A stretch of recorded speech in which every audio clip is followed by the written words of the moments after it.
Whoa, Nelly! Keith Jackson used to always use that phrase when he was calling college football, and that's probably what he would have said last night if he was calling the House Oversight Committee game last night between the donkeys and the elephants.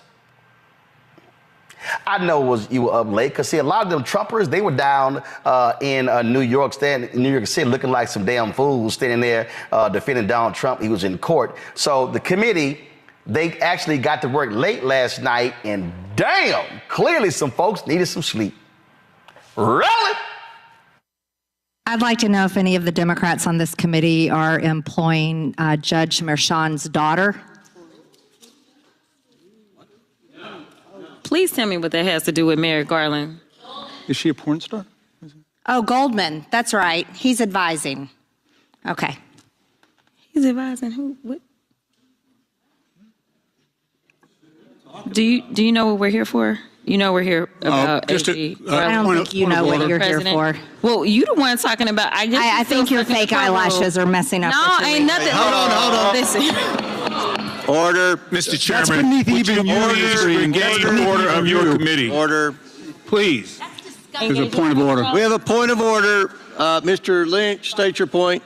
Mr. Chairman, I would just like to ask the parliamentarian if your conduct here in raising money in connection with this hearing is referable to the Ethics Committee within this hearing. Is a motion in order to refer your conduct and your abuse of It's not a point of order. I do have a point of order, and I would like to move to take down Ms. Greene's words. That is absolutely unacceptable. How dare you attack the physical appearance of another person? Are your feelings hurt? Her words down. Aww. Oh, girl, baby girl. Oh, really? Don't even play. Baby girl? We are going to move, and we're going to take your words down. I second that motion. So who will have to pay us? Okay. All right. We're suspending. Absolutely not.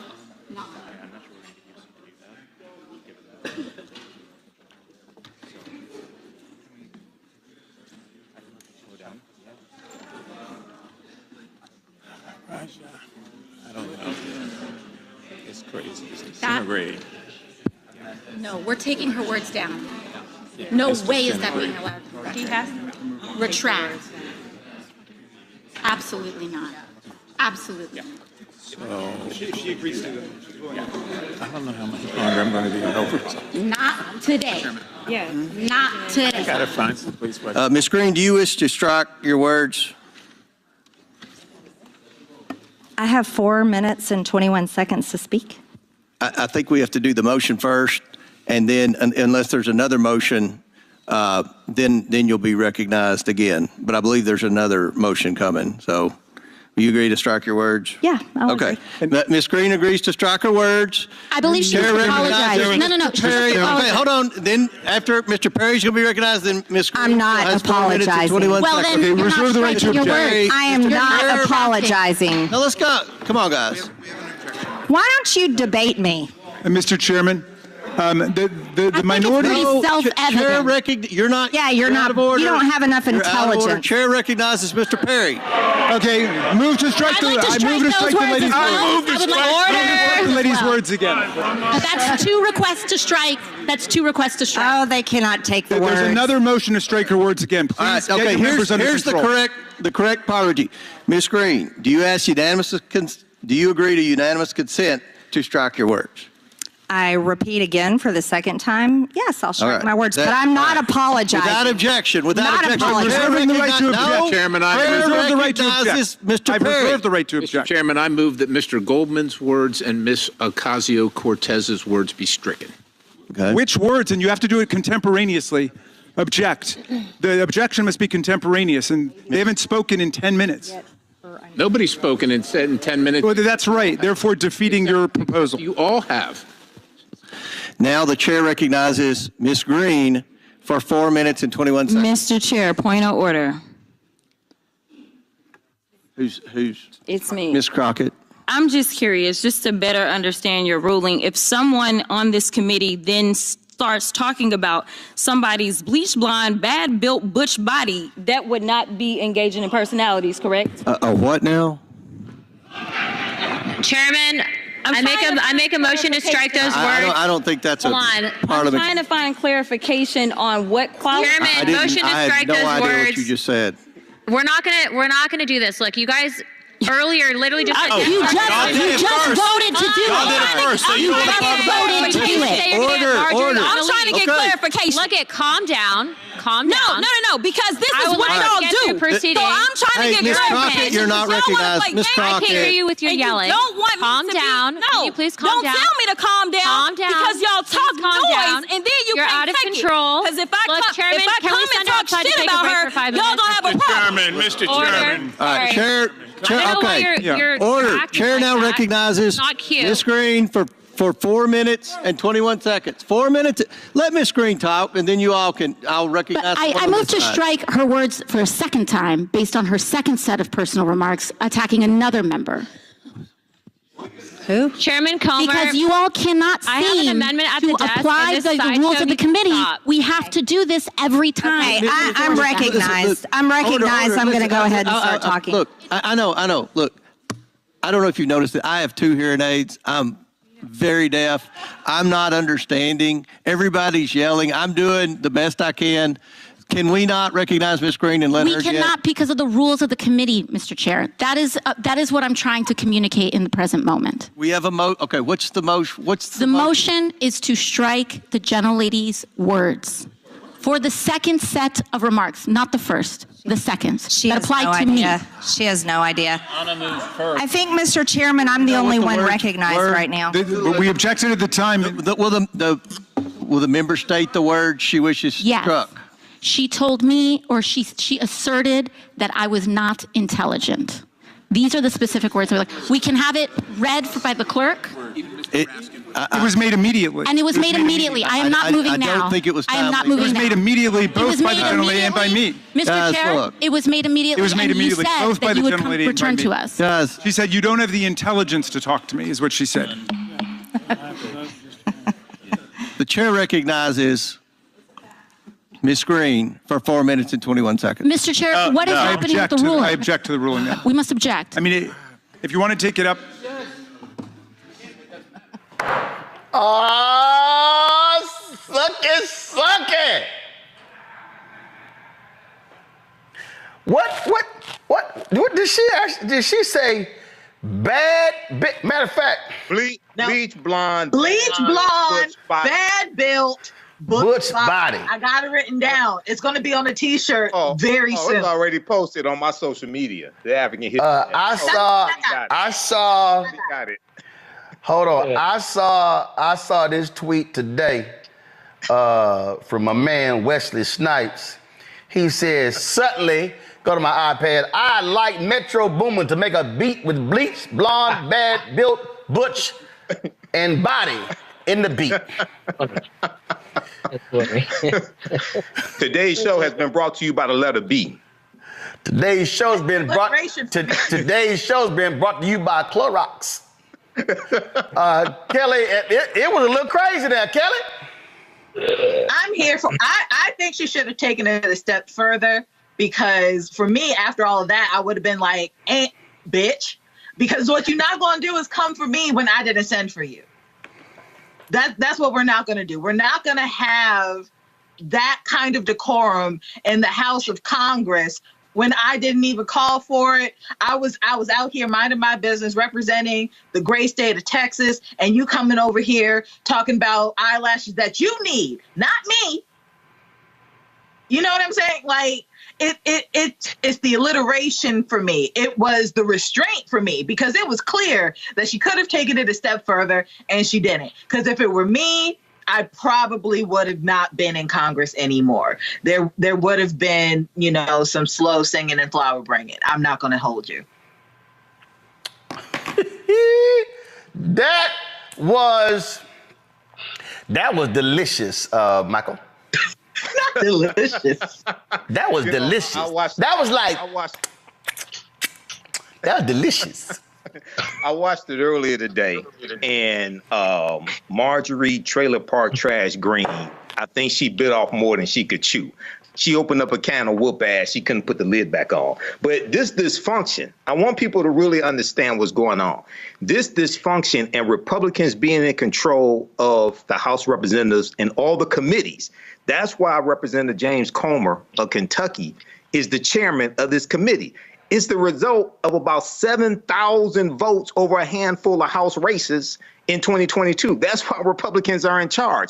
That's why in 2023, they only got 27 bills passed in the House of Representatives, whereas in 2022, when Democrats were in control of the House, they got about 300 bills passed. They have still not passed a budget. They have still not passed a fiscal year budget. They're on their, I think, their third continuing resolution. I think it's their third continuing resolution. This is the dysfunction. This is how elections have consequences. You can't get bills passed that are meaningful to us because of BS like this and simple Simon-ass people like Marjorie Taylor Greene. And Comer doesn't even understand the rules of the committee. He's the chairman. Okay? These people are not built for leadership. It's easy to just say no and vote no on everything when you're in the minority, like Republicans were. Now, when you have to govern, they're showing they cannot govern. This is why 2024 November is so crucial. Yo, I just sat there and it was crazy. You know what? Here's Matt. If I'm Congresswoman Jasmine Crockett, my Congresswoman. From the great state of Texas, if I'm her, the next time the House Oversight Committee meets, if I was her, I would walk into the committee room and I would say, "Comer, give me my theme song." Okay, all right. I'm continually surprised on this show because I'm telling you. No, go ahead and turn the audio up. Leave it on the pad, turn the audio up. Just the audio. Shit, I was on my third jam. Nigga, what you think I can just run up in here, snap my fingers, and make these motherfuckers throw their money at me? Nigga, I ain't even made payout yet. Walk that trick, walk that trick, Hey, I'm just saying, you go have a theme song, I would say, Comer, give me my theme music. Well, I love that you're King Petty and you leaning in because that gave me a good laugh. But I want to say, you know, when I watch this show, I often look at the comments from our brothers and sisters on YouTube. And somebody named Riz B said exactly what I was thinking. They said, look at this shit. These are lawmakers. And Michael kind of alluded to it. But when I watched this, it was funny. I love Jasmine Crockett. I think she's brilliant. I think she is outspoken. And I think that she is important, right? Because not only is she outspoken and she's brilliant, but she doesn't always say things the way they want to hear it, but she never sacrifices the truth. And I appreciate that. But as a citizen, this kind of thing infuriates me. They can't even figure out how to keep the government open half the time. They can't pass bills. And this dog and pony show that they engage in, really, to me, I mean, not Jasmine Crockett, because it was obviously reactionary to what Marjorie Taylor Greene said. But Marjorie Taylor Greene in particular, it's so much now about the pageantry that it's not about leading. And even if I were in her district, it would infuriate me because I would feel like you're more about sound bites than you are making sure that the port comes to our district to make sure we have what we need. And while this is funny, it is also, it portends really a horrible trend that we're seeing in our politicians. And I want to kind of speak on this because I'm sure you did this on the show yesterday. I didn't get to watch it. But Greg Abbott pardoning Sergeant Daniel Perry is like one of the most gross tyrannical decisions I've seen in a very long time, and it is purely ideological. And the point with that is this: what you're seeing politicians these days do is just play for sound bites and clicks. And that's what this is about. I mean, we're talking about in the House chamber. But what's really insidious about this is that you see what very often happens to black people and to black women when a white person particularly says something offensive, throws a rock, hides their hands, and then the goalpost moves, and now they're the ones upholding the rules of decorum, right? And, oh, you can't say that, and this, we got to do it the right way. I mean, that is horseshit. The idea that you would call somebody out about their physical appearance when it's not in any way germane to what's going on, and then try to act like you get to control how she responds to that is offensive. And that's something that people deal with all the time, of all walks of life. But it's especially ridiculous to see it in people whom we pay to make the decisions that control our lives and who are continuously less able to do that because they're playing political games. So this is a problem because we shouldn't be dealing with this. You should be figuring out how to make our healthcare cheaper, and you should be figuring out how to keep the government open. But instead, you're engaging in this kind of chicanery. There were some other moments during the hearing, and this is courtesy of Congressman Jared Moskowitz. Chair recognizes Mr. Moskowitz. All right, thank you, Mr. Chairman. All right, so welcome to Oversight After Dark.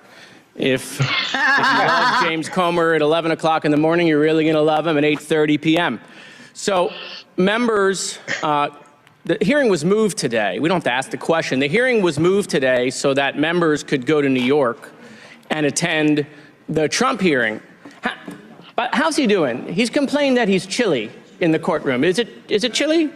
Is it chilly? Will the gentleman yield? No, I'll assume it's chilly. He's doing very good. Okay, good. So, it was mentioned by the ranking member about really what we're doing here. You don't have to listen to my words. I would like to do a spirited reading of the campaign email sent out by the chairman. And it's on lovely stationery. In fact, it says, from the desk of the oversight chairman. I'm not sure you can do that, but I'm not an ethics expert. It says, friend.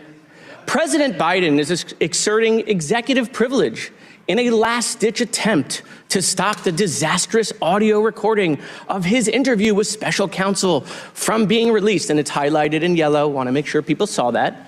Just a few months ago, the White House bragged that Joe Biden had nothing to hide and would not exert executive privilege during special counsel Hur's investigation. They even said he had nothing to hide. That's in italics. Now Biden and his advisors are terrified that I, James Comer, will release the recordings, forcing the media and the Democrats to answer for the dismal decline of Biden's mental state. He even had attorney Merrick Garland write a letter saying that his interview falls within the scope of executive privilege. This could be the final blow with swing voters across the country. Okay. You and I know, hold on, we're not done, it gets better. You and I know he's not up for the job, but the mainstream's media refusal to report on it as only keeping him in the game. Stand with Comer. The Democrats, you sure about that? The Democrats are pulling out all the stops to stop the bleeding. That means coming after me with everything they had. If you're able, we hope you are, I'd be so grateful if you'd consider making a donation to my campaign. I sure need it to defend against the onslaught of attacks. Thank you for everything. James Comer, chairman of the House Oversight Committee. Without objection, I'd like to enter that into the record. Without objection, so ordered. All right, beautiful. Now, that's what's a trip. Here you got Comer sitting there, and he's fundraising off of it. They ain't got no proof of nothing. They ain't. And then you talking about you want to hold Merrick Garland in contempt when that fool Jim Jordan is sitting right there on the committee, and his punk ass is still in contempt more than 700 days later. Yes. This is the dysfunctional Republican Party that cannot govern. We have to understand how important it is to vote incompetent people out of office, especially Republicans. If you have incompetent Democrats, run somebody better, replace them also. But this is dangerous. And Kelly mentioned, I think it was Kelly who mentioned health care. Donald Trump is saying he will repeal the Affordable Health Care Act if he's reelected. Now, 41 million people have signed up for the Affordable Health Care Act. It's more commonly called Obamacare. It's more popular than ever, okay? And if you want to know the damage that Donald Trump can do, even if he doesn't repeal it, if you go back to 2016 when he was president, in his administration, he cut the amount of funding for marketing the Affordable Health Care Act, okay? Making people aware that they could register for it. They cut the funding by 90%. The amount of time that you had to apply for the Affordable Health Care Act, they cut that amount of time in half. This is just the damage that he can do without legislation going through Congress. All right. And they have been consistently talking about repealing and replacing the Affordable Health Care Act, but they have nothing that they can replace it with that they agree with. OK, this is dangerous. So we have to understand what's at stake in 2024. This is more about this is not about Biden versus Trump. This is about all these other policies and the trajectory of this country and the future. And one of the most important things, U.S. Supreme Court and the federal bench, lifetime appointments. You know what? I think I still feel a little extra petty. Of course you do. I do. Of course you do. I do. And so somebody posted this on social media, this graphic here. Come on, pull the graphic up. Come on, pull the graphic up. The graphic. Pull the graphic up. Thank you very much. This probably will be the album cover. My digital girls created an AI song that I think y'all gonna love. Just go ahead and bring the panel back, bring all four of us back, and go ahead and play us the name of this song. Kelly, what is it? Bad Built, what is it? Bleach Blonde. Bleach Blonde. No, hold on, y'all ain't doing it right. Ladies and gentlemen, here to present the new hit song. Kelly, what's the new hit song? Bleach Blonde, Bad Built, Butch Body. Hit it. Bad built frame, bad built frame. Bleach Blonde, Butch, better shut your trap, ain't got no game. Bleach Blonde, Butch, bad built shame, bad built shame. Whole lot of frontin', whole lot of frontin', all in my lane. Bleach Blonde, Butch, Bleach Blonde, Butch, Bleach Blonde, Butch, bad built frame, bad built frame. Bleach Blonde, Butch, Bleach Blonde, Butch, better shut your trap, ain't got no game. Bleach Blonde, Butch, Bleach Blonde, Butch.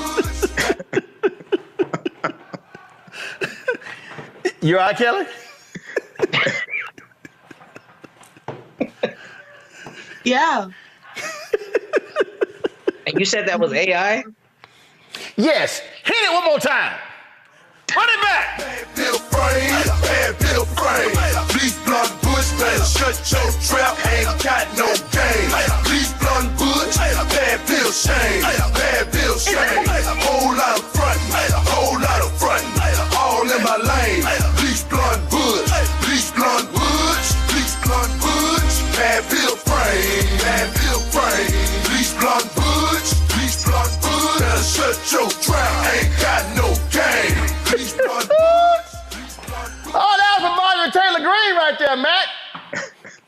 Is that a cane? Oh, yeah. One of my followers sent me this about 3 years ago.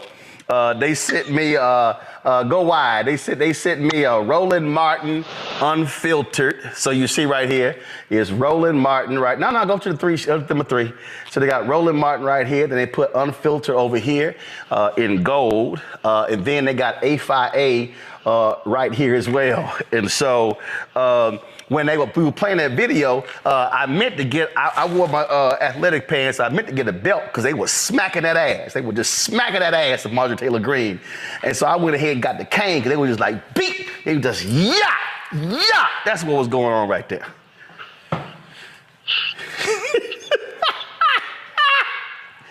Now, I told y'all, listen, I am creating a new segment on Roland Martin Unfiltered. It is going to be called, did Keenan have it ready yet, Kara? Damn, he ain't got it ready yet. Y'all, I'm announcing today, I'm creating a new segment on the show. It's called The Crockett Chronicles. It's called The Crockett Chronicles. So every time Congresswoman Jasmine Crockett, they have one of these hearings, we're going to be sure to play the best of the shadiest, pettiest comments from my Congresswoman Jasmine Crockett in this new segment on Roland Martin Unfiltered on the Black Star Network. It's called The Crockett Chronicles. Just letting y'all know. Matt, you gonna say something? Go ahead. I'm really baffled at the fact that AI can make a song that sounds like somebody programmed drums on Ableton themselves. I mean, that sounds like a Dero track. I'm listening to it. I'm hearing ice cream paint job. I'm really baffled that AI is able to do that. I'm sure you're going to tell me that somebody took it and they, people do this on Instagram, social media. Somebody took it, chopped it up, put drums under it. No, AI made that song, so we should have a conversation about AI and its capabilities. No, we did. That was last week's Tech Talk when Isaac Hayes III was on, and we talked about how that's how AI is. Yeah, my man Keenan threw that together, and it turned out. Run it back! Bad Bill frame, bad Bill frame. Bleach Blonde Bush, better shut your trap, ain't got no game. Bleach Blonde Bush, bad Bill shame, bad Bill shame. Whole lot of frontin', whole lot of frontin', all in my lane. Bleach Blonde Bush, Bleach Blonde Bush, Bleach Blonde Bush, bad Bill frame, bad Bill frame. Bleach Blonde Bush, Bleach Blonde Bush, better shut your trap, ain't got no game. There you go. Now that's because when Crockett on say, "Coma, give me my theme music." It's funny because one of my IG friends, his name is King Wallonius. He's the creator of BBL Drizzy. He just came out with a Bleach Blonde song as well. So I'm looking. Hold up. What's his handle? King Wallonius. He's the one who created King Wallonius. On How the hell is spelled Wallonius? WILONIUS. Ain't that like that's no regular ass spelling, Kelly? No, I was trying to think it out. I'm trying to think it through. I can't King write. Wallonius. First of all, it's got 2 L's. It does? Okay. Yeah, it got 2 L's. Okay. So Metro Boomin took his song, sampled it, and that's the BBL Drizzy song that everybody's hearing right now. Right. You said he came out with one of Bleach Blonde? Yes. My mom just sent it to me. Boom! Y'all, just pull up the audio of my iPad.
Oh my God.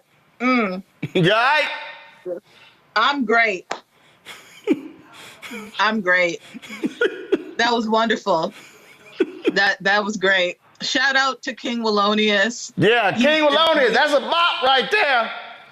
He's an amazing. He's a comedic songwriter, and his whole page is just full of bops like that. Like I said, he did BBL Drizzy. He's done that. He's just like this AI guru when it comes to songs and imaging and all of those things. And I've seen his stand up.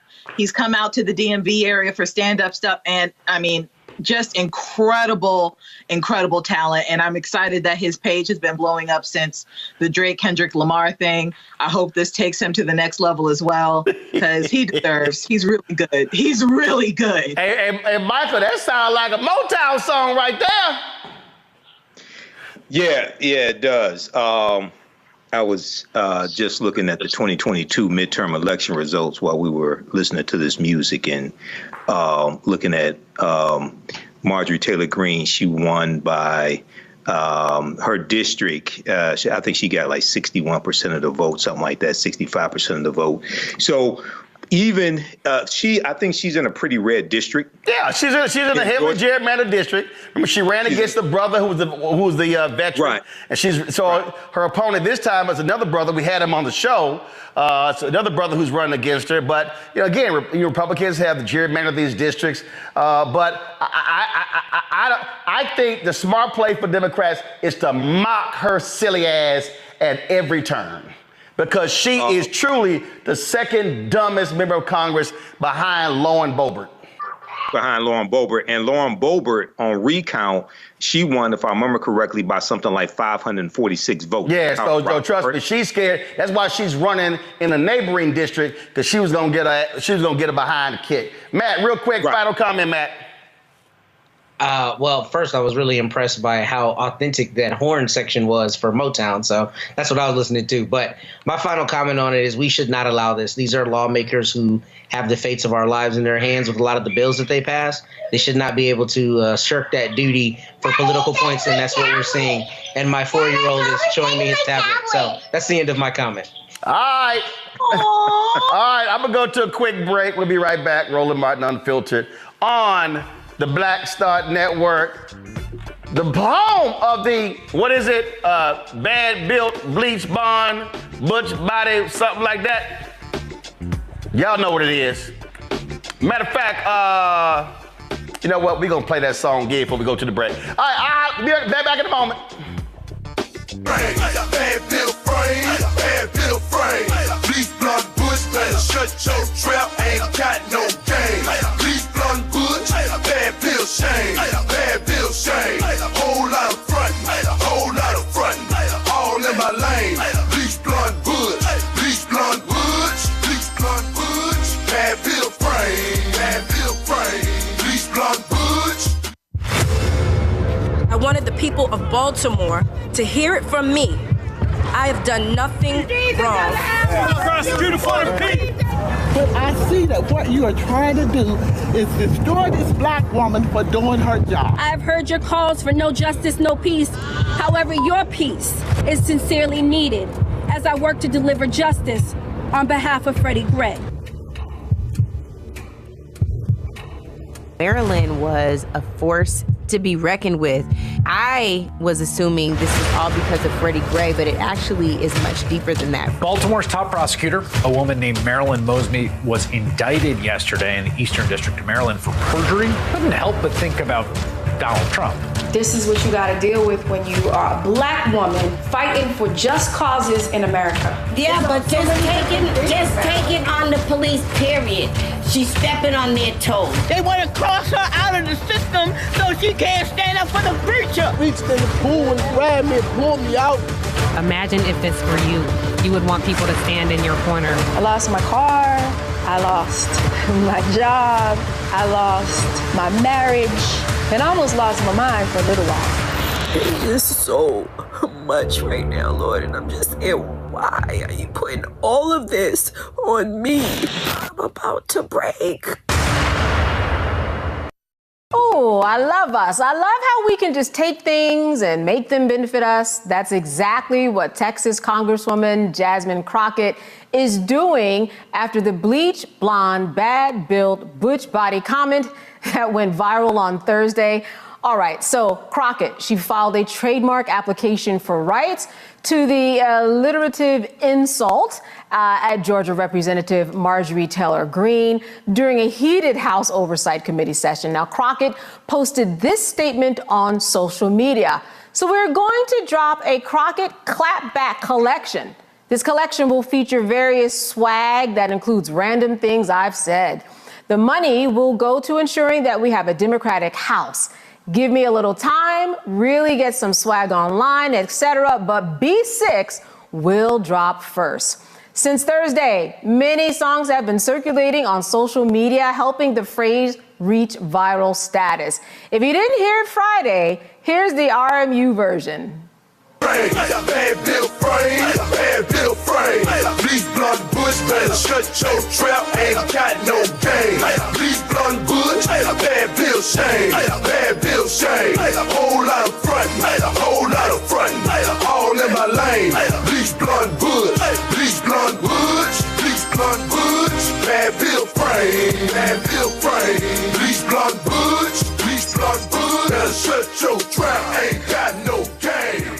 And it's getting picked up by other genres. It's been a while since I wrote a song, but there was no way I could let this one slip past me. She's a bleach blonde, bad-built, butch body, swinging for the fences, good God Almighty. A heat-seeking missile, too scared to debate, cries like a baby when she don't get her way. Yeah, she can dish it out, but she sure can't take it. Her whole damn life, she just fakes it to make it. Nobody cares what she has to say. Some new eyelashes wouldn't help her anyway, 'cause she's a bleach blonde, bad-built, butch body, swinging for the fences, good God Almighty. A heat-seeking missile, too scared to debate, cries like a baby when she can't get her way.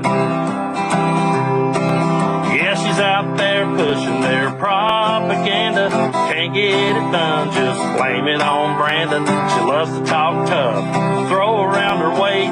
Oh, baby girl, don't even play, 'cause you're a bleach blonde, bad-built, butch body, swinging for the fences, good God Almighty. A heat-seeking missile, too scared to debate, cries like a baby when she can't get her way. Yeah, she cries like a baby when she don't get her way. All right, everyone's in on it, and it looks like this one right here could be a hit for the summer. Bleach blonde, bad-built, butch body. Bleach blonde, bad-built, butch body. Bleach blonde, bad-built, butch body. Butch body, butch body, butch body. All right, and this is the latest one. She's a bleach blonde, bad-built, butch body. She's a bleach blonde, bad-built, butch body. She's a bleach blonde, bad-built, butch body. And she better not talk about nobody. Marjorie Taylor Greene is built like a shake machine. Nick Nolte in the face, cereal box in the waist. She better learn her place, 'cause she's about to catch a case. Talk about a black woman's lash, she'll definitely whoop your ass. She better get her face right, 'cause she looks like a pack of Bud Light. Oh, yeah. Bad-built, butch body. She's a bleach blonde, bad-built, butch body. She's a bleach blonde, bad-built, butch body. And she better not talk about nobody.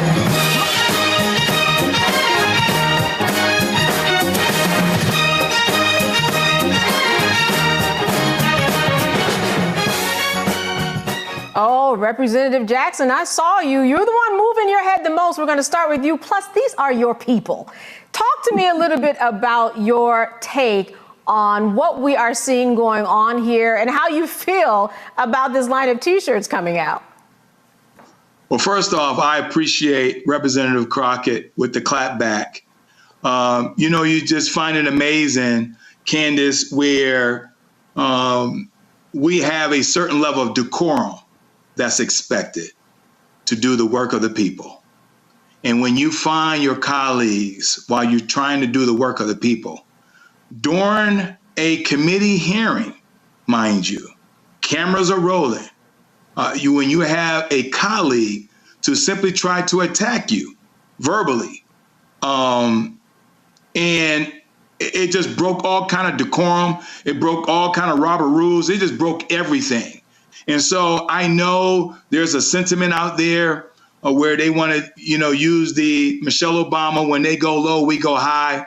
But I appreciate Representative Crockett going right where Marjorie Taylor Greene is. And we mentioned this earlier, but it's worth repeating. As a father of 4 daughters and 3 sons, but I just want to focus on my 4 girls. And Malcolm X said May 22nd in 1962, he said, the most disrespected person in America is a Black woman. The most unprotected person in America is a Black woman. The most neglected person in America is a Black woman. And so I appreciate Representative Crockett standing up for herself at the time where she needed to stand up and say, enough is enough. And so I appreciate that clap back. And as a duly elected official, it was the right thing to do. I support it. And I will be buying my 6B's T-shirt for the summer. Oh, she will make some money and raise it for the cause. Dr. Malval, I was looking at you. I'm not sure how to read your facial expressions. What are your thoughts about this T-shirt line, the clapback, and just this moment? Well, first of all, I would have added another B up in there because there needs to be another B up in there. Y'all know what the B was. Secondly, I was in San Francisco over the weekend supporting London Breed, who is the president of the mayor of the San Francisco, mayor of San Francisco. And what occurred to me and what I said is that misogynoir means that Black women can be attacked at the top for our credentials, at the bottom for our eyelashes. People will attack us wherever we are. Thank brother for quote Malcolm about us being the least respected, unprotected, etc. But I'm just sitting here saying, I'm so glad I'm not a member of Congress because I would have walked over there and smacked that woman in the next week. It was ridiculous. It was absurd. It was unnecessary. And we don't deserve that. But we're in a space right now where Black women, whether you're Dr. Claudine Gay, whether you are Summer Lee, the sister from Pennsylvania, sisters are being attacked. And we have to be ready to fight back, to clap back. And so I'm loving Jasmine Crockett. I guess, first of all, nobody can ever tell what's going on with the look on my face, so don't try. You never know what's going on. But I appreciate her. But I'm also angry at the many ways that Black women are being assaulted. I am 70 years old. I've been out there. I think I published my first piece when I was 15 in the Journal of Black Poetry. And I've seen a lot of stuff. And what I'm seeing that hurts me so much is that so much has not changed. What if she talks about a Jewish woman or what her white colleagues? That would not have gone down. But everybody feels free to attack a Black woman, and I'm saying, oh, hell no. Dr. Dibinga, I think it was interesting just to watch everything. AOC jumped in, and then there were phrases. One guy had a hearing aid. He couldn't hear everything, and I'm not sure if he could hear everything, if he could really understand the sentiment. What was your takeaway from everything that went on, and what are your thoughts about this T-shirt line? Okay, so I have a little bit of a different take. There's a lot of this that I'm just not feeling. And I feel like there's some bigger implications that are being missed. I think I agree with Dr. Malveaux. Representative Crockett has every right to defend herself and clap back when people are coming at her. And the way that Black women are attacked, I mean, come on. So I'm with that. I'm with AOC, coming back as well. And that has to be happening. You do have to stand up to bullies. My larger concern is that when Greene drops these things, she fundraises off of it. Now people with the clapback, they fundraise off of it. People in Marjorie Taylor Greene's camp are paying no attention to any of this whatsoever because she's in a safe district. So, she's just raising money as well. Representative Crockett's like, are we raising money for, like she said, to promote the election and get out, hopefully, raise money for Democrats and so on and so forth. But I feel like the level of decorum has just stooped so low. And I just feel like we don't need to continually go down that level. Someone has to bring the energy up. Somebody has to bring the tone up. Somebody has to bring the level of decorum up. And I feel like you can do that and still respond in a way that shows that you're not going to be bullied in any way, shape, or form. But the fact of the matter is our camps are not listening to MTG and MTG's camps not listening to us. And so it just further puts people in their silos. I think that we also need to be mindful of not going down this rabbit hole of body shaming, not as relates to MTG, but just the idea of butch itself and the negative connotation that it has in our society overall. I'm not talking about MTG, but just in general. I don't know. That's not a shirt that I would be wearing, and so I feel like there are some better things that we could be doing, but I absolutely am all about Black women being able to defend themselves in a society where people are coming for them. But someone at some point has to be part of the group of people that's going to bring decorum back to that house, that's going to make people interested and want to run again and be representatives and the like. And I don't really see that happening right now. And that's the part of it that's disappointing. But I support Jasmine Crockett all the way, no doubt about it. Yeah, Representative Jackson, I want to go back to you. It's tough being on that floor, all those cameras rolling, and you know what you've dealt with day to day with people when they're not on cameras. Being in that moment, do you think that you kind of maybe act a little different, being in that political venue as opposed to being someplace else? Does it make it different that you are playing a tough game, and maybe that's why she responded that way? Or how do you feel about what Dr. Dibinga said? Yeah, no, I respect Dr. Dibinga, but the reality is when the camera's not rolling, it's even worse. It's worse, Candace.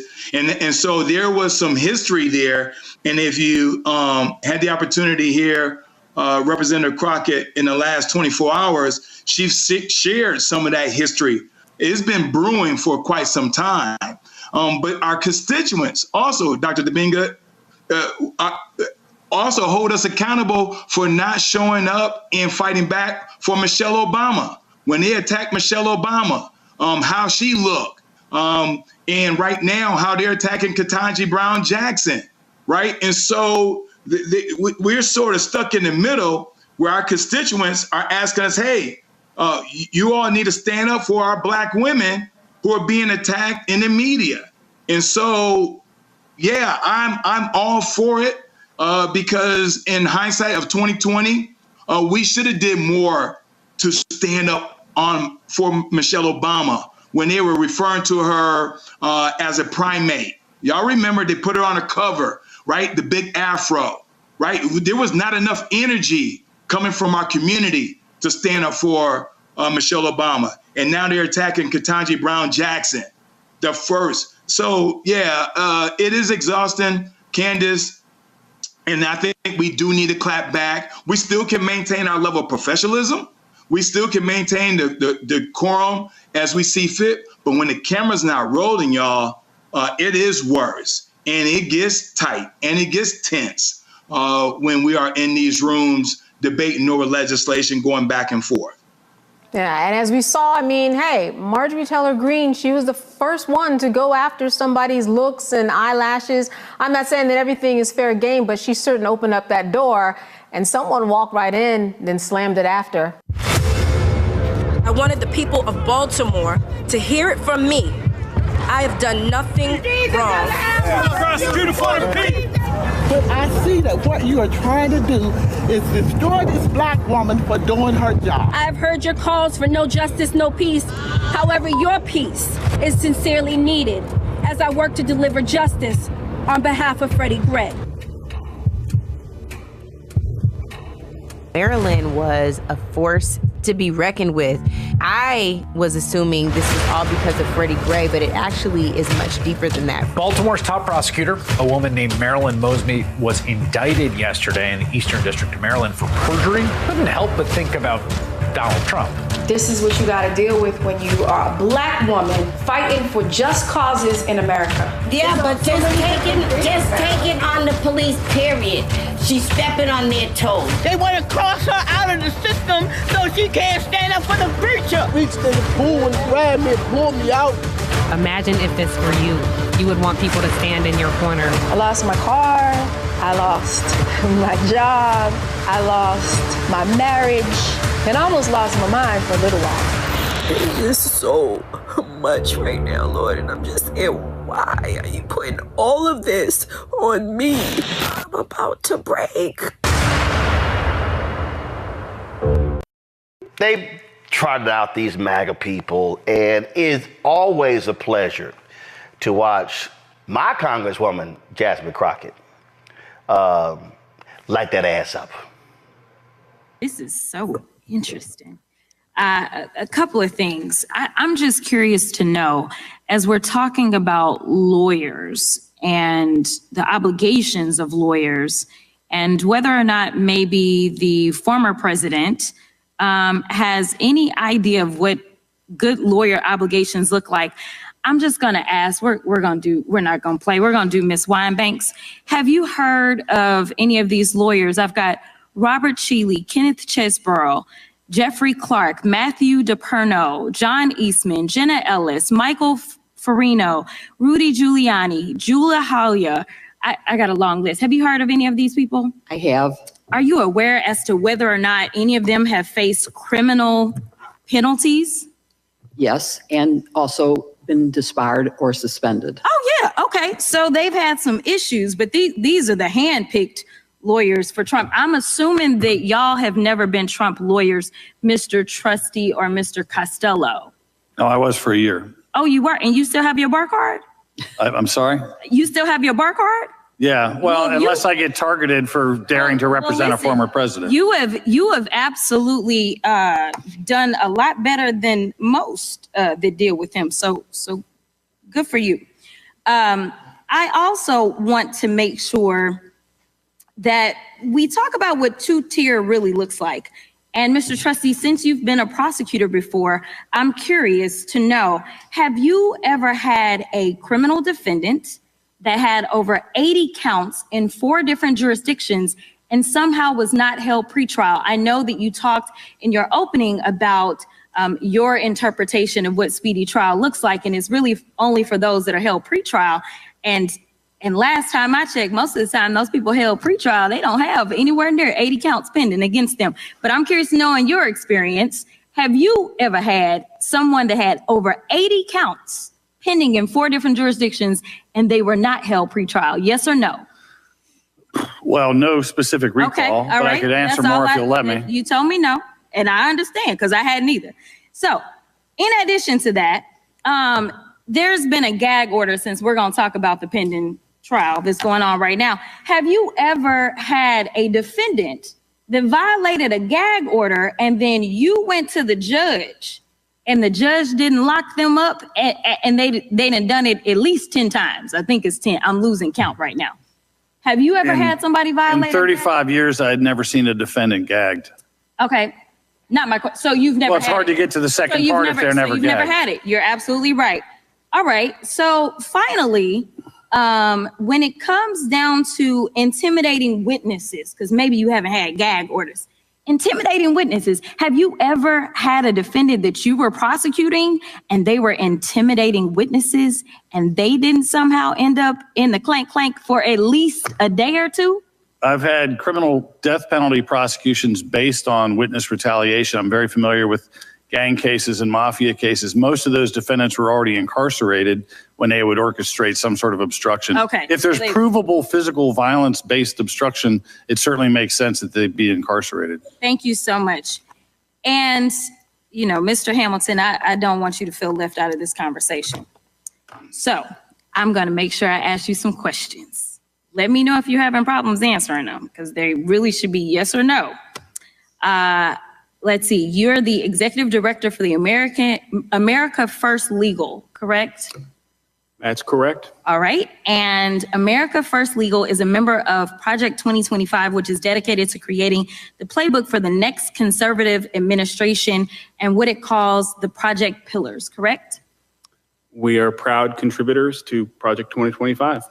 Okay. And are you familiar with Project 2025's mandate for leadership?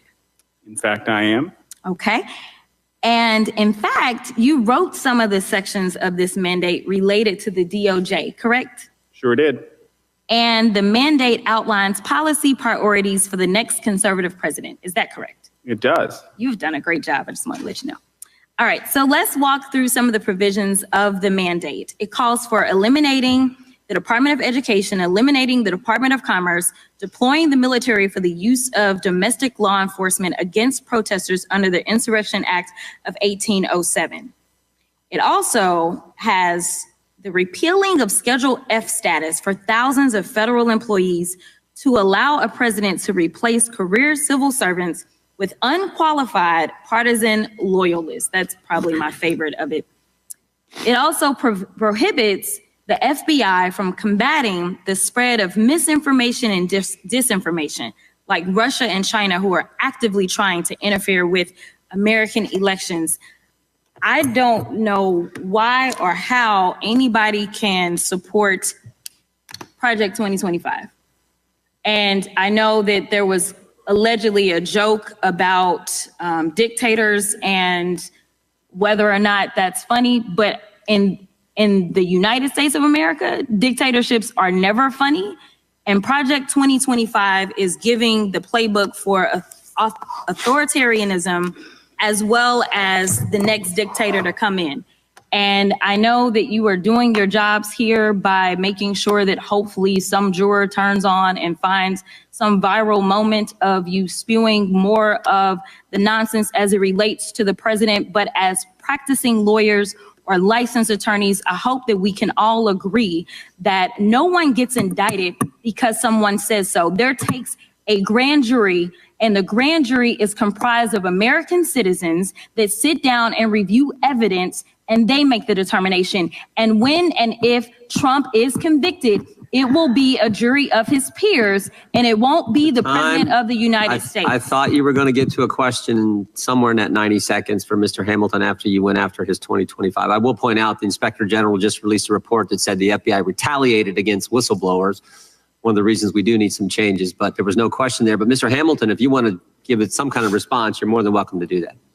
Mr. Chairman, my only response would be to say that there are a great number of policy options that have been provided to any future conservative administration through Project 2025. And it's an attempt to restore the rule of law in this country. And I reject the Huffington Post style characterizations of the recommendations. So, you know, it's always amazing, Lauren. Don't you love it? The contrast there, restoring the rule of law. Restoring the rule of law. Well, she just sat there and said how there is a double standard because these are the same people who don't like the rule of law being applied to the Cheetos man. Yeah, they're not talking about restoring the rule of law. They're talking about using the judiciary to push their ideological agenda. And however they want to do that, really has nothing to do with specific law. It just has to do with whatever their ideological views are at any given moment. And they've had a plan for that for decades. And now they're trying to make the bureaucracy, the federal bureaucracy, ideological as well, which is outlined in 2025, Project 2025. I actually think that the Democratic Party needs to get out of the realm of being amazed by this or being surprised by this or going over this. When I say the Democratic Party, I mean the Democratic insiders. I'm not talking about the rank and file voter, okay, because rank and file voter does still need to be educated on Project 2025 and a lot of the things that the Congresswoman just brought up. But they need to get out of the realm of being shocked and get into the realm of what are we doing about it? And what's the plan on the other side against this? Because they know that this has been going on. We knew what Trump did the first time. We see what they're planning the second time. They're open and in the public about it. There is no secret about it. So they have to enter the realm of what is the plan? What is the plan? What is the offense? Instead of being on defense all the time and talking about the problem all the time, they've got to get on offense. And that hasn't happened yet. And that to me is a little bit worrisome. And I'm talking about the Democratic Party leadership when I say that, again, not the rank and file voter who's just waking up and finding these things out. I wanted the people of Baltimore to hear it from me. I have done nothing wrong. But I see that what you are trying to do is destroy this black woman for doing her job. I have heard your calls for no justice, no peace. However, your peace is sincerely needed as I work to deliver justice on behalf of Freddie Gray. Maryland was a force to be reckoned with. I was assuming this was all because of Freddie Gray, but it actually is much deeper than that. Baltimore's top prosecutor, a woman named Marilyn Mosby, was indicted yesterday in the Eastern District of Maryland for perjury. Couldn't help but think about Donald Trump. This is what you got to deal with when you are a black woman fighting for just causes in America. Yeah, but just take it on the police, period. She's stepping on their toes. They want to cross her out of the system so she can't stand up for the preacher. Reached in the pool and grabbed me and pulled me out. Imagine if this were you. You would want people to stand in your corner. I lost my car. I lost my job. I lost my marriage. And I almost lost my mind for a little while. It is so much right now, Lord, and I'm just saying, why are you putting all of this on me? I'm about to break.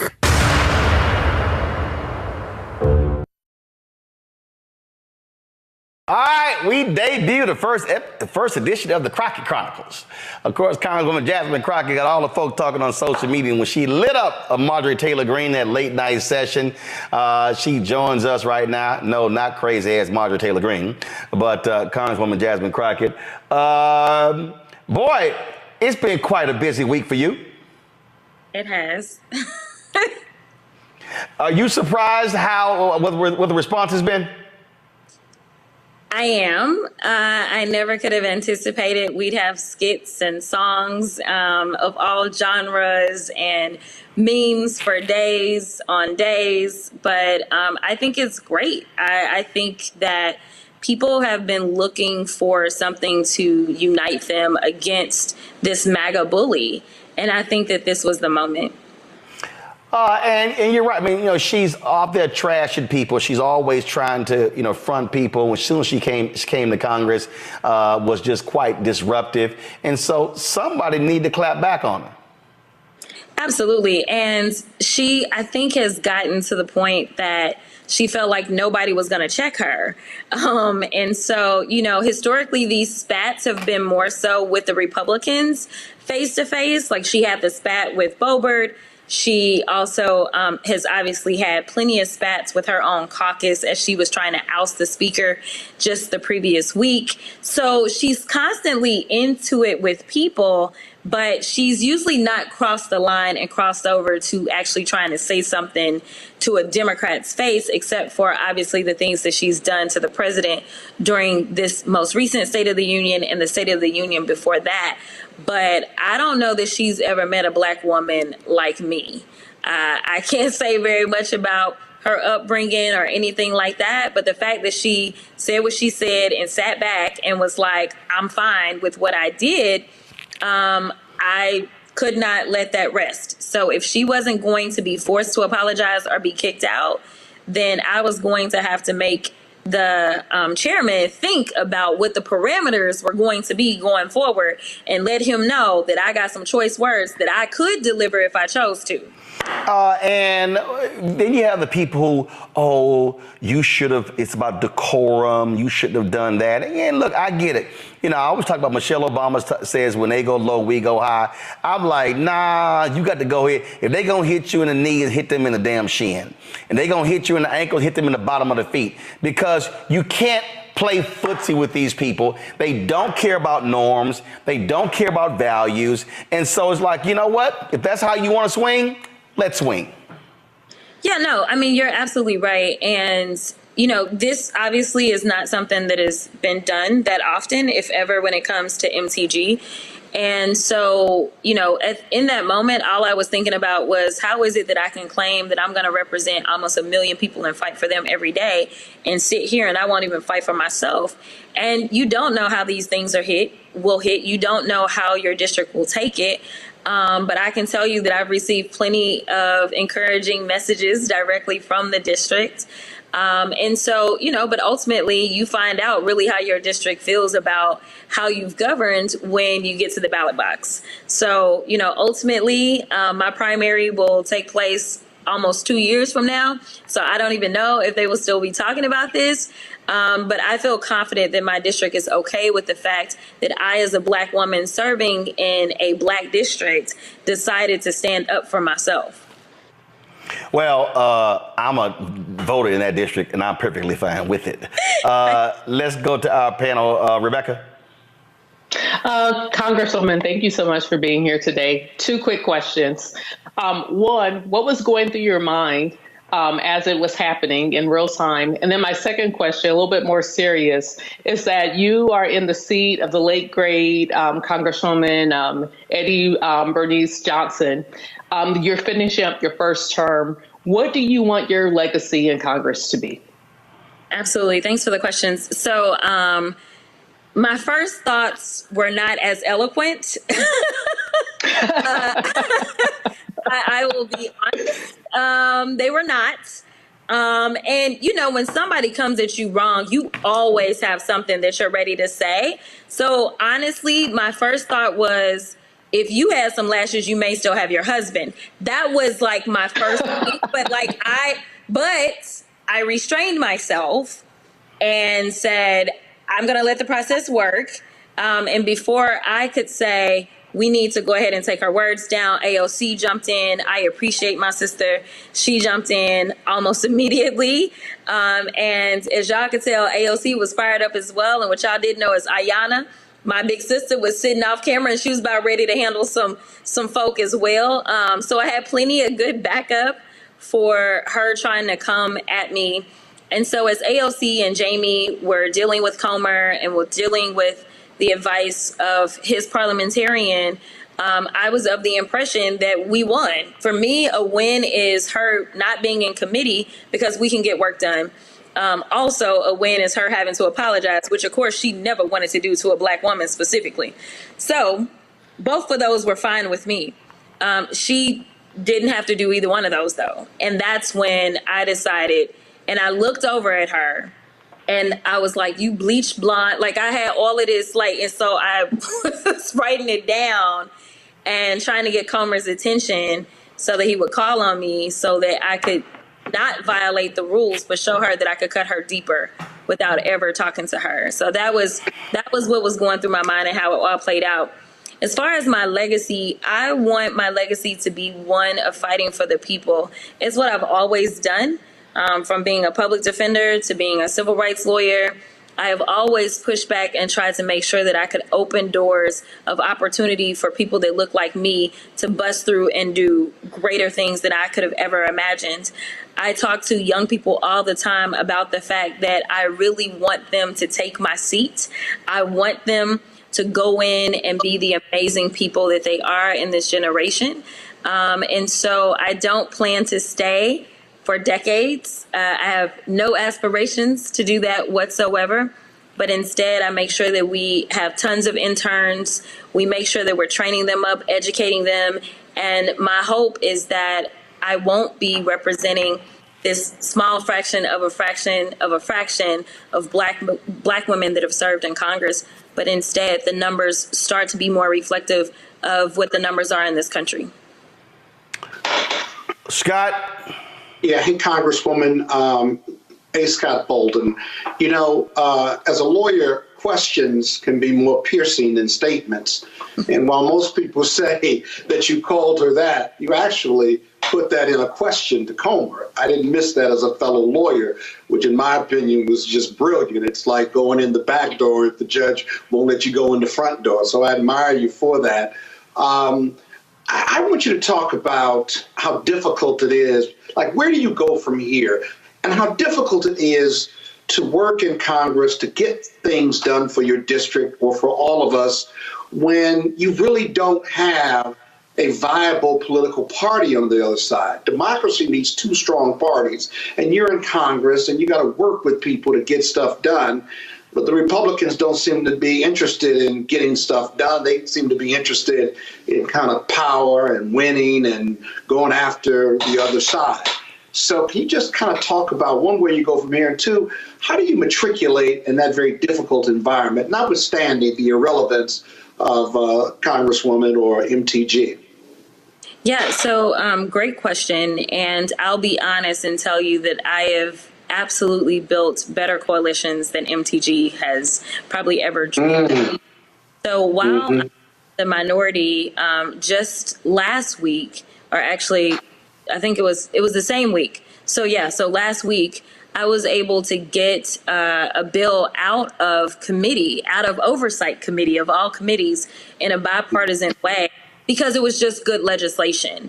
It is still difficult to get good legislation out, but I understand where the middle resides. Right now, one of my best partners is actually my senior senator from Texas. You know, Cornyn approached me and said, I don't want you to have to go and look for a Democrat to carry the bill if you are actually coming up with legislation that is good for Texans. And so he's carrying a number of my bills and has actually been a huge champion of some of my legislation. So, you know, I understand how government works, and I want it to work in any way that it can. Right now, we're in obviously divided government, which means I won't get some of maybe my landmark legislation passed, but I still want to get things done. And there are still a few Republicans that want to get things done. They are becoming lesser and lesser by the day. But I think that I've been somewhat effective. We also were able to get monumental legislation into the FAA Reauthorization Act that really flew under the radar, thank God. But this was funding to make sure that hopefully we can increase the number of African Americans and Hispanics that are entering aviation, which can be very expensive, but can obviously be very lucrative. And so we set up a situation where basically there will be full rides for those attending land grant HBCUs as well as HSIs to go into aviation. In this crazy anti-DEI environment, we were able to get that done because we were working with everybody that mattered. So I do want people to know that we are working. This is just one of those aberrations. But even in the midst of somebody coming at me, I can defend myself. And honestly, I've had Republicans coming up to me. Now, they probably won't go on Fox News and say anything. But, you know, one of the Republicans today was like, I love your lashes. Like, I mean, you know, they're good. Like, they're not mad at me. I've gotten winks and thumbs up from like female Republicans. Like, everyone was waiting on somebody to go in on her. So what do you say or do, like when you go to you run into Marjorie, you run into Greene on the hall or in the bathroom, other than putting your hands on her? What do you say? What do you think? Or do you just ignore her? I'm very practical in my practice. I mean, it just got to be a difficult circumstance, but, you know, what do you do? Or have you? Have you run into her since that? Yeah, you're sorry. That's a compound question. Forgive me. No, we don't communicate. We never really. And because Democrats sit on one side, Republicans sit on another, we have different doors to enter, whether we're entering the floor or whether we're entering the committee. So you don't necessarily have to interact like that. But today was my first committee hearing back in oversight, and she did not show up. And it's my understanding that she didn't show up to her Homeland Committee either today. So I'm not really sure where she is, but committee was a lot smoother without her.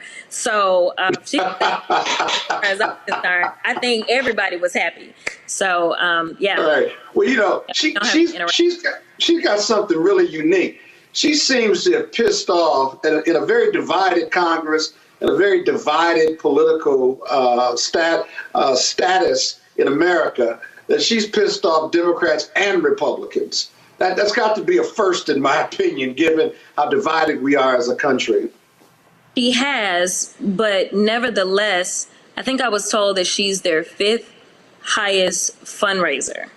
The people that are higher than her are all in leadership. And so she does this for dollars, nothing else. This is the only reason that she does it. And so it's really disappointing that her behavior is consistently rewarded in the form of money. But when we look at polling, she actually polls the lowest of any Republican. She polls lower than the speaker. She polls lower than everybody. So when you look in a consensus type world, honestly, the majority of people do not like her in this country, but she has a solid group of people that will put their $2 and $3 behind her versus, you know, having a similar group of people that love, say, some of the Democrats and will put their $2 and $3 and $5 behind us. Yeah, sad but true. But thank you for being there for all of us. I understand that you have trademarked Bleach Blonde Bad Built Butch Body. True? Yes, so we filed for the trademark, and just to be clear, we did not file in my personal capacity. I filed under the campaign, and that was because this is becoming something that's in demand. And so the idea of people profiting, that's not really what I'm doing. I'm definitely not profiting in Congress. It's a poor existence, to be clear. But you know, I'm a lawyer. Some people think I just play one on TV, but in real life, I'm a lawyer, and I was a business major as well, undergrad. And so with recognizing the demand, for me, this was an opportunity to turn lemons into lemonade and make sure that what she meant for bad, God meant for good, and we could actually use the money based on the demand that people are making on these T-shirts and all the other merch to actually put that towards my reelection, along with me being able to support other candidates to make sure that we take the House. All right, then. Well, it has been quite an interesting week. And so I saw, last question, out of all the different ones you've seen and heard, your favorite? I don't know. There's so many good ones. There's so many good ones. One of my colleagues said she was in the DR this weekend and they started playing one of the songs. And then I got a video this morning because they were playing it on the radio this morning. They were playing a couple of versions on the radio this morning in Dallas. So I'm excited about the music. Keep the music coming, especially since it's so educational. But yeah, this gives people something to look forward to, and hopefully people are recognizing that it's not just the presidency, but it's looking all the way down the ballot. It's looking at who's running for U.S. rep and state rep and things like that. And hopefully they will be encouraged to do some research and get out there and vote for great candidates. Well, it was quite interesting because like the first day, Keenan on my team, he put together one with AI real quick. Y'all had that one ready? Okay, he did a remix. Okay, play his remix. Bleach blonde, bad built, butch body, shut your trap. Jealous of my style, cause you know I got that snap. Talking loud, online, you ain't built for that scrap. Keep your distance, I ain't dealing with your cap. You think you slick, tryna flex with your fake gold. All that botched up, surgery, you look old. Bleach blonde, she died, roots showing real bold. Ain't got no shape, but acting tough, man, you cold. Whispers in the crew, you know you can't relate. Bad built, botched up, jealousy's your trait. Can't fake the All right, so he put that one together. Did you hear the gospel one? Yes, I love it. It's so amazing. Y'all roll that one. Roll that one.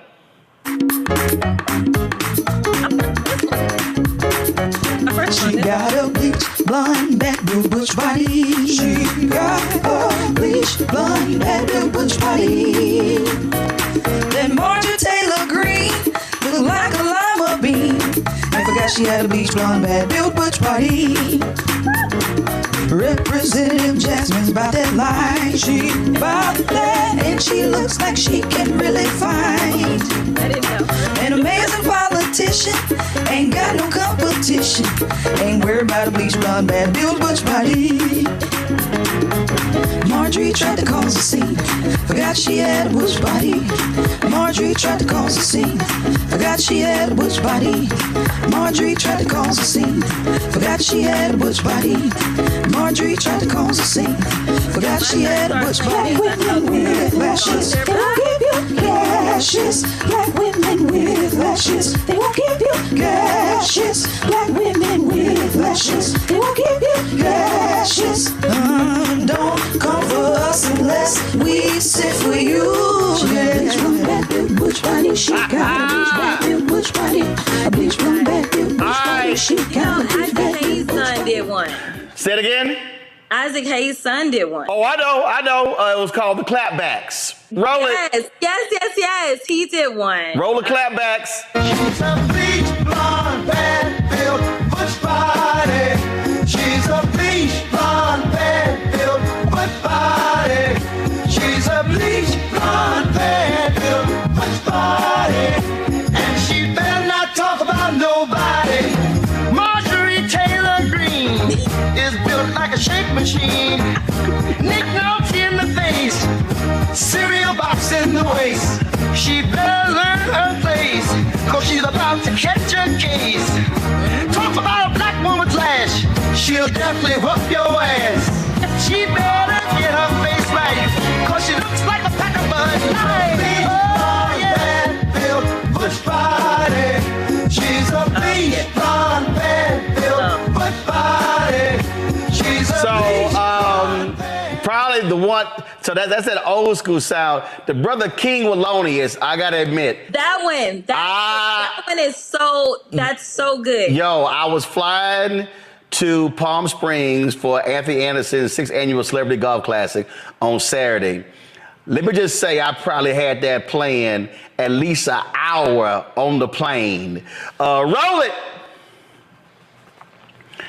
I don't have that. How y'all don't have that? That was one of the first ones. I know. What is wrong with y'all? I see, Congresswoman, I told the staff, pull all of them. I told them, pull all of them. But see, it's I don't want all this whining y'all in my ear right now don't mean nothing. But yeah, but guess what? I'm always prepared. So yeah, roll it. Just pull the audio up. How y'all ain't have it ready? No, this is a good one.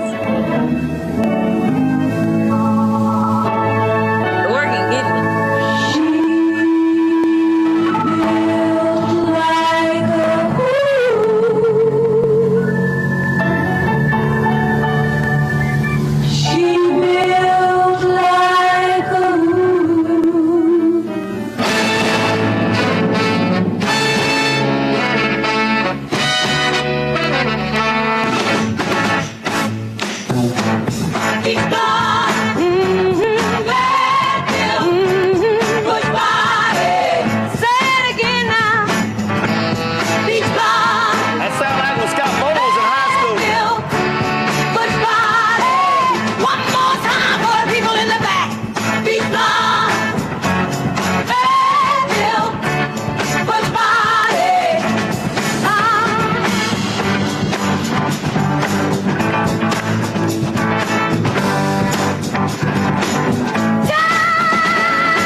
Version.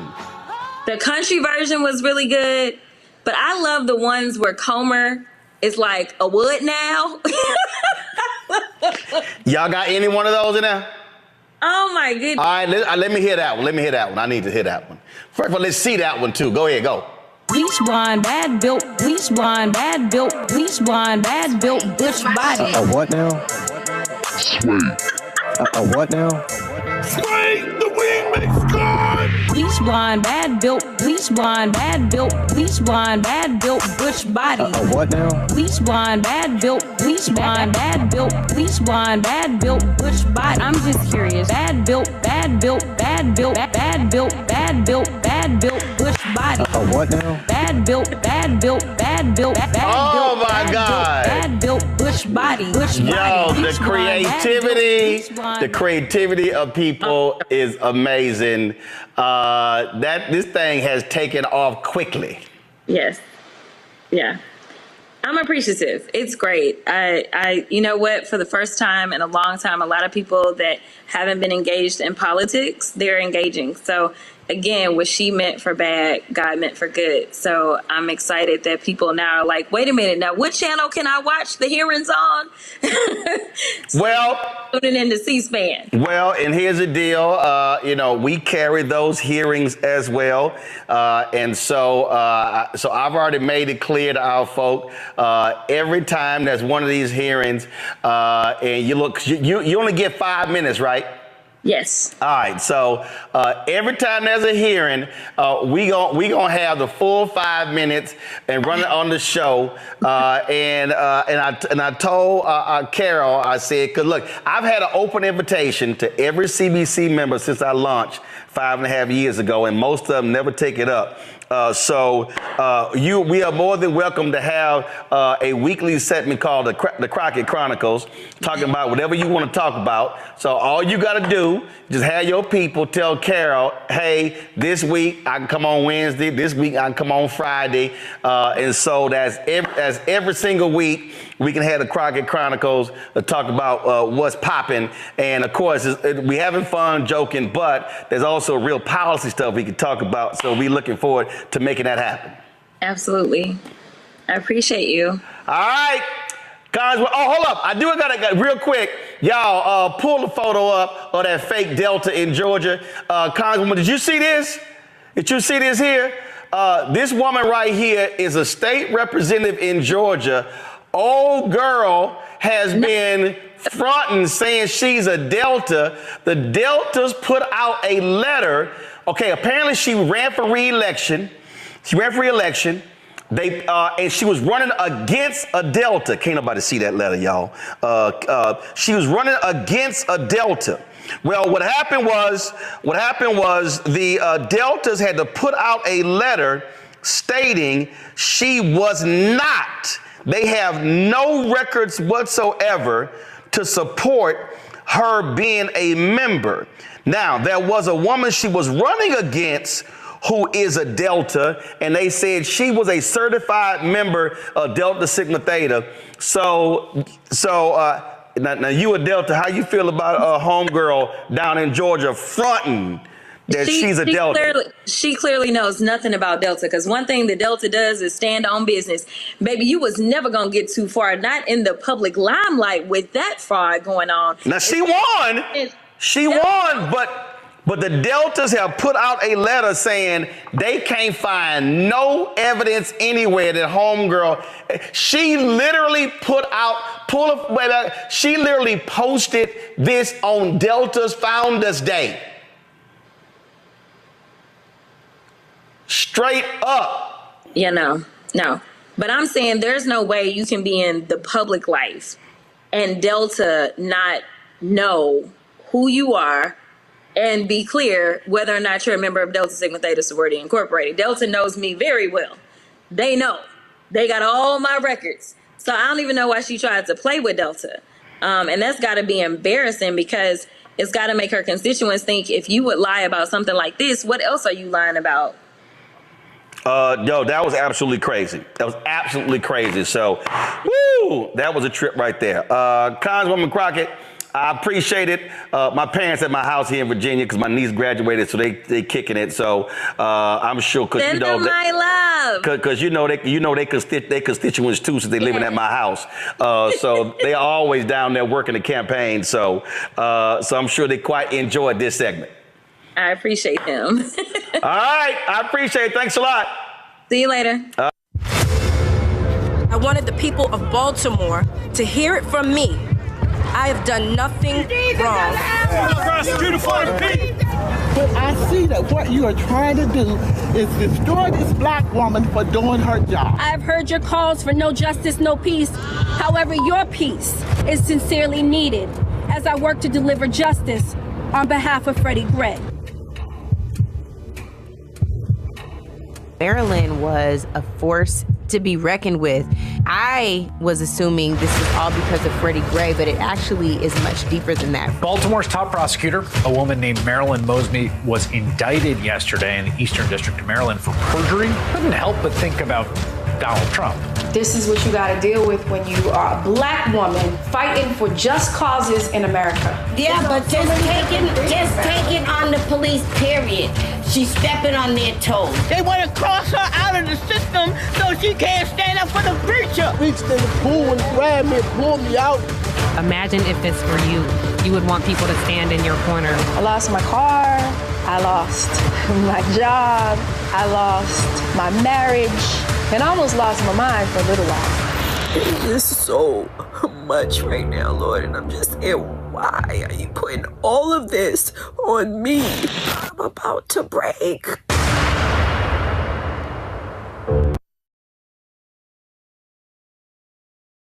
I just want to go over a few things that are concerning and alarming to me. I don't know if you're familiar, but have you ever heard of Project 2025? I've read about that, Congresswoman. Okay.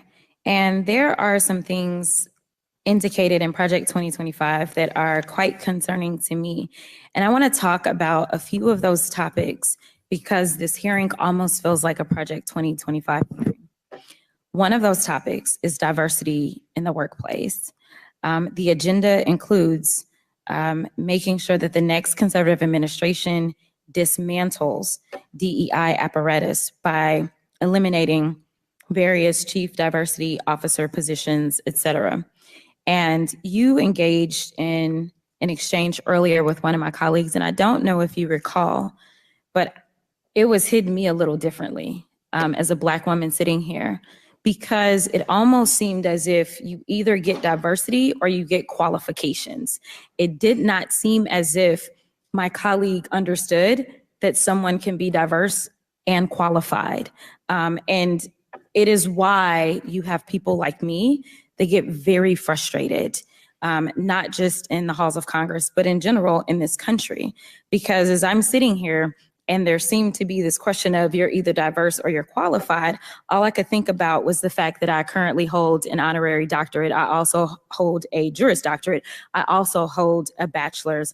I also technically hold the rank of Lieutenant Colonel in the Civil Air Patrol. And I actually practiced law for almost 2 decades, in addition to serving on various boards, in addition to being a prior state lawmaker. And there are those that would make some people believe that because I happen to be Black and or a woman, that somehow, even though I can rattle off all the qualifications in the world, my Blackness makes me unqualified. My question to you is that the attitude that you subscribe to? Absolutely not, Congresswoman. And in fact, what we do at OPM every day is look to knock down barriers that are keeping qualified people like yourself, qualified people from all across America for pursuing federal jobs. Some of the things that we've done, for example, are eliminate unnecessary degree requirements and assess people based on the skills that they have and not just where they learned them. We have opened the doors to recruiting from HBCUs, HSIs, minority-serving institutions, populations that may not have thought of the federal government as an employer before. And we have a broad definition of diversity. There are rural populations that have in the past never considered the federal government as a potential employer because the offices were too far away and they would have to get up and leave from their hometown. Now there are some opportunities that they can stay right in that rural hometown and work for the federal government, let alone the amazing military spouses around this country who have to pick up and move in their jobs when their spouse is redeployed. Trying to tap in and keep that talent in government has been a big priority of ours. Thank you so much for giving a plug to the Readiness Act that this committee did did just pass out last week in a bipartisan way.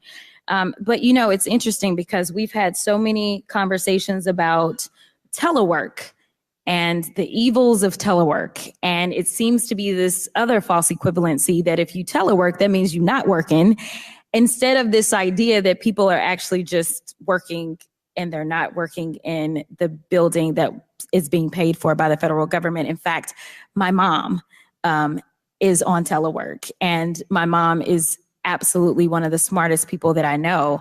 And so it always hits me a little differently every time we dump on those that are teleworking for the federal government. But interestingly enough, we're not allowed to telework here. We have to show up. There is no remote voting anymore. But even though we show up, are you aware of the fact that this has been the most unproductive Congress in the history of the Congress? Congressman, I'll leave that judgment to Okay, members well, of I'll Congress tell and the you it media. is, and I've got some numbers for you. So to me, you can show up and still not do a daggone thing. And so it's rich that we have so many opinions to give you and to tell you how to do your job, but seemingly we're not doing ours. Thus far, only 1% of legislation that has been introduced has been passed in this Congress versus the last Congress where it was 6 points higher, and the Congress before that 6 points higher, and the Congress before that 7 points higher. There is no other Congress that has been least productive. And guess what? The last Congress, they could vote remotely, and somehow they figured out how to get it done. So I would just say that we need to be very mindful of when we decide to throw stones, because we may. Fanbase is pioneering a new era of social media for the creator economy. This next generation social media app with over 600,000 users is raising $17 million, and now is your chance to invest. For details on how to invest, visit startengine.com/fanbase or scan the QR code. Another way we're giving you the freedom to be you without limits. You know, it's been interesting as I've sat here, and so many people from across the aisle have stated that this is a bipartisan bill, yet the Democrats keep saying that we're not going to vote for it. So it doesn't sound bipartisan. But I also would argue that it's not even a partisan bill, because ultimately what I want to get to is the math of how you get this across the line. So I don't even think it's a partisan bill. In fact, I think it's nothing more than a stand for farm bills of the past. And so with that, let me just get right down to some math. There's something in this bill that I think if you ask every member of this committee, that they can say, you know what, I agree with that one part. Someone can find something, but that's not the definition of bipartisanship. Bipartisanship means that we are looking at making sure that those things that are at the core of who we are. And when we say things like we're fighting for SNAP benefits, I do want to be clear that me fighting for SNAP benefits isn't about my district. I mean, obviously it is, but at the end of the day, so many members have said, my district, my district, my district, my district, my district. When we write a farm bill, it is for everyone in the United States of America. And just to clarify, when it comes to SNAP benefits specifically, rural America uses more SNAP benefits than urban America. And right now, I serve an urban district. The majority of my Republican colleagues serve rural districts. So when I say that I'm fighting for a bill that includes making sure that people in this country don't go hungry, I'm not saying that just to say that this is about Texas 30. I'm saying that to say that this is about all of us. So I am not just fighting for my constituents, I'm fighting for yours too. And that's all we're asking for. And ultimately, if we really want to make sure that there's a bipartisan farm bill, then you will absolutely have the opportunity to do that by making sure that we can protect America's safety net. And let me be clear, I had a chance to drive a tractor trailer in my district too. So I want y'all to know, as urban as my district is, I've been able to climb up on one as well. That means that I've got farmers in my district as well. And when it comes down to it, I know that the average American who hasn't necessarily worked on a farm probably doesn't realize that you just will a crop and in a day it sprouts up. But instead, they have to make plans, and to decide that you're going to pull this money out of the ecosystem, it's not just about the people that will go hungry, but it's also about our farmers and our ranchers and our producers, and them being able to adequately prepare for making sure that they can take care of the American people. Now, I said that I was going to have a little conversation about math. And when we start talking about math, the reason that I say that this isn't bipartisan or partisan is that we all know that there are certain people on the Republican side, and I'm not saying in this committee, that have never, ever voted for a farm bill. They never have. And at least one of them serves on the Rules Committee. Now, if we look at just this term, and I'm a freshman, if we think about the math, every single bill that we've had to put up on suspension, we know that that takes 2/3. If we can't even get the Democrats on this committee to support this bill out of committee, this bill doesn't even make it to the point that you can say, listen, we passed a bill out of the House, Senate, now come to the table. If you really want to increase your leverage and make sure that we do right by everyone that is impacted by the Farm Bill, which is everyone in this country, that means that we decide that we actually are going to negotiate and actually say, hey, Democrats, we know that these are the things that you just won't give in on. And we've got our things that we won't give in on, but we will work together and make sure that if this bill has to pass on suspension, that we will do it. You will get 2/3. And honestly, every single thing that we've been successful for thus far in this session, the 2/3 has been supported by the Democrats. The Democrats have held it down and made sure that it got done, and made sure that those pieces of legislation, those important pieces of legislation, whether it was foreign affairs or otherwise, that it got to the Senate and that it was taken care of. We're willing to do the work just like our colleagues did on the NDAA, but this is not the way. Thank you, all yield.